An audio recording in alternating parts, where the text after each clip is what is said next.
Basil, that is the actual courtroom in the court of public opinion. We know, based on experience, that Donald Trump will add this to his list of grievances and paint it as victimhood.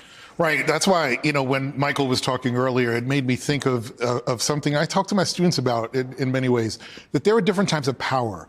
There's this sort of direct hierarchical power where if you think about the military, I tell you to do something, you go do it.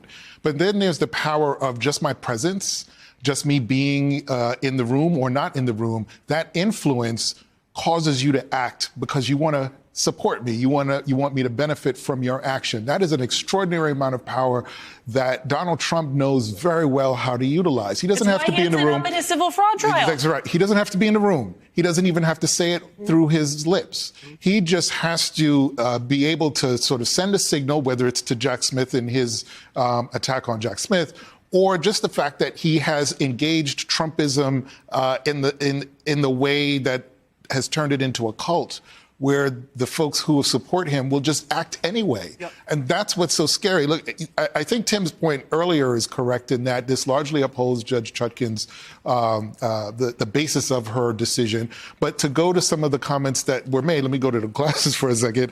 Torrent of threats and intimidation and a pattern of real-time, real-world consequences. So there is this awareness that he can cause damage and that he's a danger to others. But the reality is that trying to put a muzzle on him actually doesn't really do the job you think it's going to do, because what he's already done and the way he's primed his supporters already means that you have to go after it further and further away from him. And that's the struggle we have today. Look how much Trumpism is embedded in so much of our country right now. Watching those reading glasses go on and off at this table remind me so much of Nicole Wallace. I miss her so much. Right. Tim, I want to talk to you about enforcement of this order, both in terms of